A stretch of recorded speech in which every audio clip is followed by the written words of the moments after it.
As we defend American lives, we are working to end America's wars in the Middle East. In Afghanistan, the determination and valor of our warfighters has allowed us to make tremendous progress, and peace talks are now underway. I am not looking to kill hundreds of thousands of people in Afghanistan, many of them totally innocent. It is also not our function to serve other nations as law enforcement agencies. These are warfighters that we have, the best in the world, and they either want to fight to win or not fight at all. We are working to finally end America's longest war and bring our troops back home.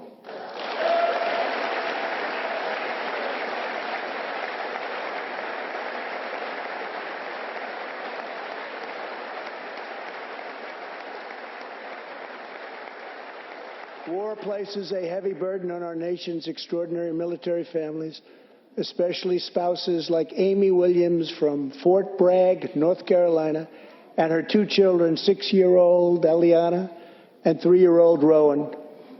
Amy works full-time and volunteers countless hours helping other military families.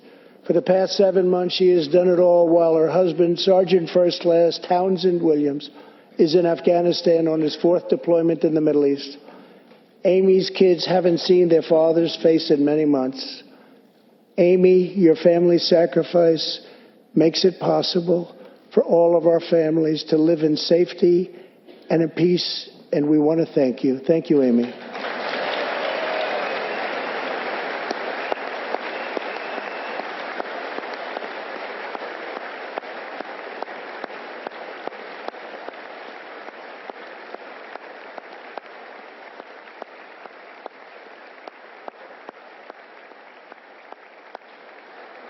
But Amy, there is one more thing. Tonight we have a very special surprise. I am thrilled to inform you that your husband is back from deployment. He is here with us tonight, and we couldn't keep him waiting any longer.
Welcome home, Sergeant Williams. Thank you very much.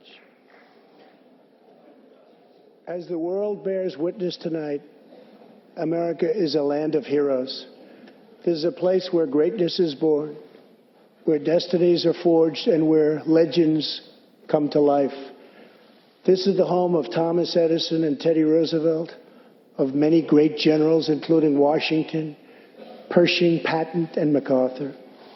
This is the home of Abraham Lincoln, Frederick Douglass, Amelia Earhart, Harriet Tubman, the Wright brothers, Neil Armstrong, and so many more.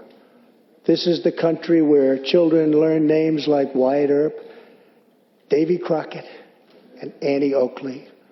This is the place where the Pilgrims landed at Plymouth and where Texas patriots made their last stand at the Alamo.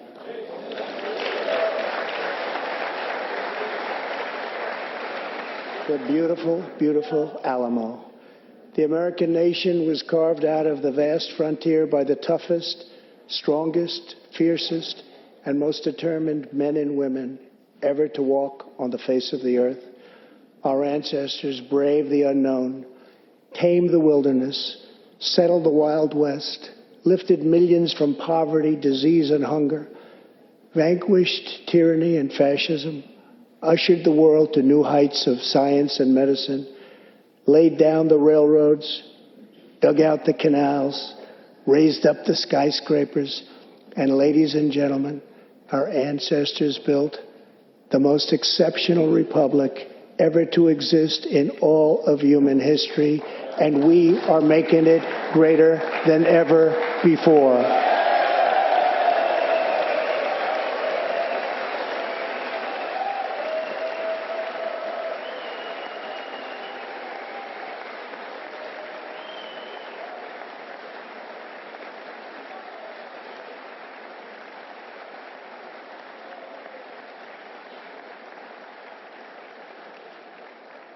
This is our glorious and magnificent inheritance.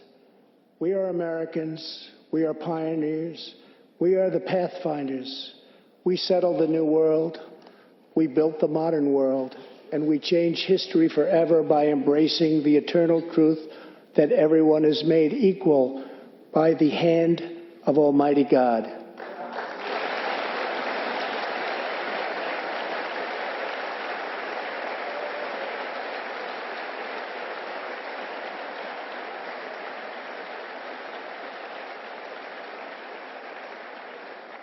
America is the place where anything can happen. America is the place where anyone can rise. And here, on this land, on this soil, on this continent, the most incredible dreams come true. This nation is our canvas, and this country is our masterpiece. We look at tomorrow and see unlimited frontiers just waiting to be explored. Our brightest discoveries are not yet known. Our most thrilling stories are not yet told. Our grandest journeys are not yet made. The American age, the American epic, the American adventure has only just begun. Our spirit is still young. The sun is still rising. God's grace is still shining. And my fellow Americans, the best is yet to come. Thank you. God bless you. And God bless America. Thank you very much.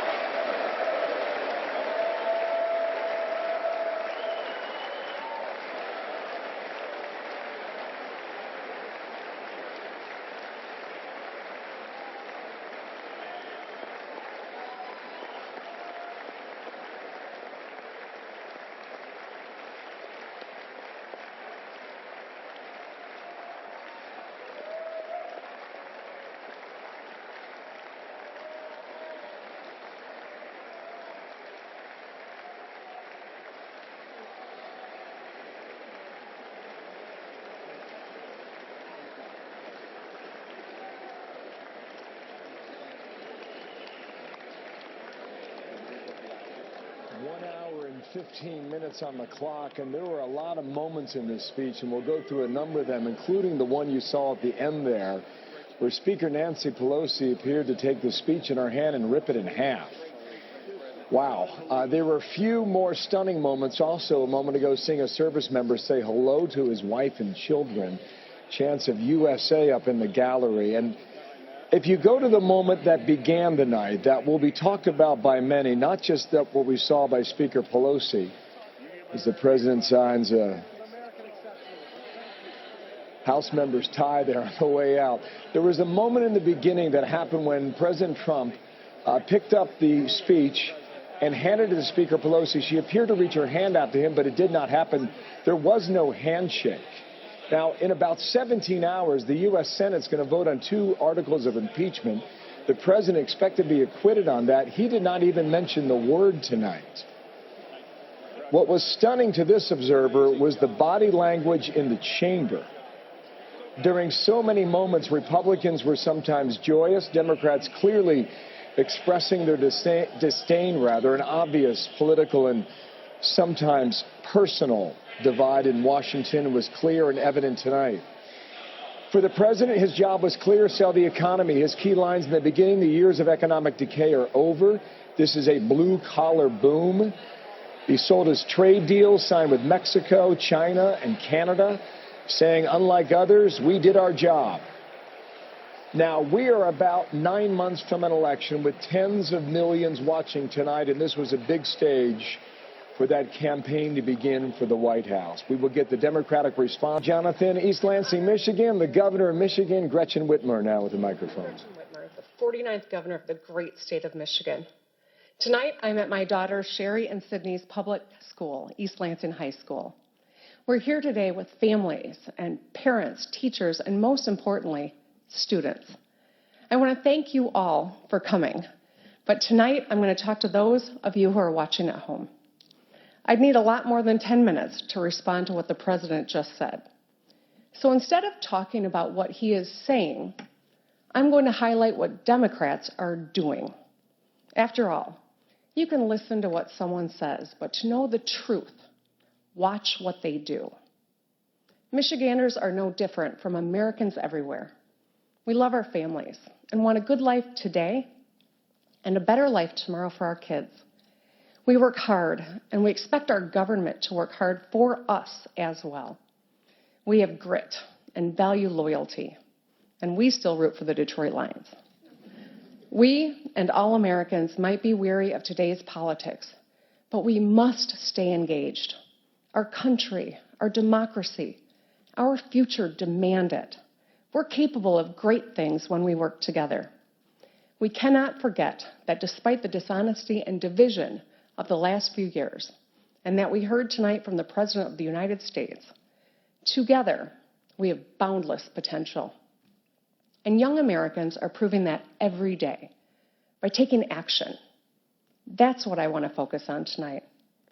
Monty Scott is 13 years old and lives in Muskegon Heights, Michigan. Monty Street was covered in potholes. They were ankle deep, and he got tired of waiting for them to get fixed.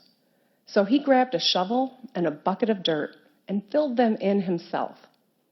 During my campaign, people told me to fix the damn roads because blown tires and broken windshields are downright dangerous. And car repairs take money from rent, child care, or groceries. And we, the Democrats, are doing something about it. In Illinois, Governor J.B. Pritzker passed a multi-billion-dollar plan to rebuild their roads and bridges. Governor Phil Murphy is replacing lead pipes in New Jersey. All across the country, Democratic leaders are rebuilding bridges, fixing roads, expanding broadband, and cleaning up drinking water. Everyone in this country benefits when we invest in infrastructure.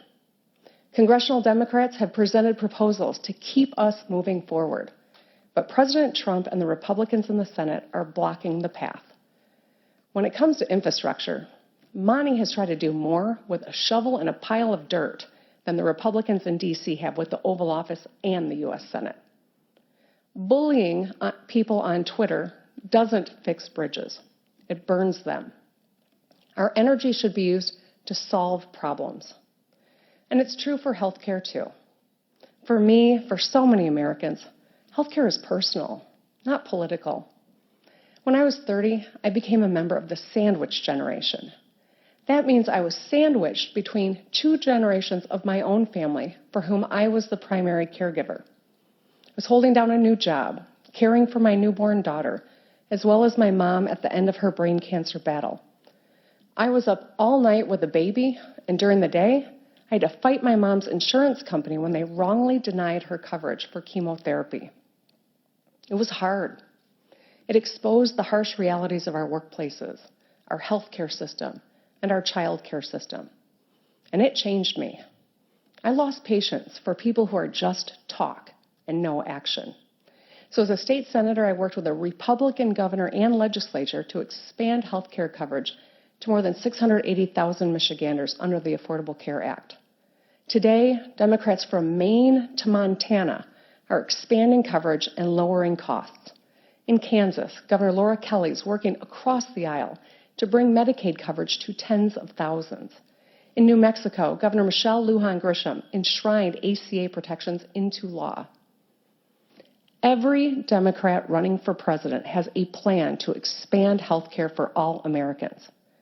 Every one of them has supported the Affordable Care Act with coverage for people with pre-existing conditions. They may have different plans, but the goal is the same. President Trump sadly has a different plan. He's asking the courts to rip those life-saving protections away. It's pretty simple. Democrats are trying to make your health care better. Republicans in Washington are trying to take it away. Think about kids like 17-year-old Blake Carroll from Idaho, who organized a fundraiser to pay for his mom's colon cancer treatment. Or 19-year-old Ebony Myers from Utah, who sells art to help pay for her own rare genetic disorder treatment. No one should have to crowdsource their health care, not in America. But the reality is, not everyone in America has a job with health care and benefits. In fact, many have jobs that don't even pay enough to cover their monthly expenses. It doesn't matter what the president says about the stock market. What matters is that millions of people struggle to get by or don't have enough money at the end of the month after paying for transportation, student loans, or prescription drugs. American workers are hurting. In my own state, our neighbors in Wisconsin and Ohio, Pennsylvania, and all over the country, wages have stagnated while CEO pay has skyrocketed. So when the president says the economy is strong, my question is, strong for whom? Strong for the wealthy who are reaping rewards from tax cuts they don't need? The American economy needs to be a different kind of strong. Strong for the science teacher spending her own money to buy supplies for her classroom. Strong for the single mom picking up extra hours so she can afford her daughter's soccer cleats. Strong for the small business owner who has to make payroll at the end of the month. Michigan invented the middle class, so we know if the economy doesn't work for working people, it just doesn't work. Who fights for hardworking Americans? Democrats do. In the U.S. House, Speaker Nancy Pelosi and Democrats passed a landmark bill on equal pay, another bill to give 30 million Americans a raise by increasing the minimum wage, and groundbreaking legislation to finally give Medicare the power to negotiate lower drug prices for America's seniors and families. Those three bills and more than 275 other bipartisan bills are just gathering dust on Senate Majority Leader Mitch McConnell's desk. Senator McConnell, America needs you to move those bills. Meanwhile, Democrats across the country are getting things done. Pennsylvania's Governor Tom Wolf is expanding the right to overtime pay. Michigan is too. Because if you're on the clock, you deserve to get paid. Nevada Governor Steve Sisolak and North Carolina Governor Roy Cooper are working to give hard-working teachers a raise. And speaking of the classroom, Wisconsin Governor Tony Evers unilaterally increased school funding by $65 million last year.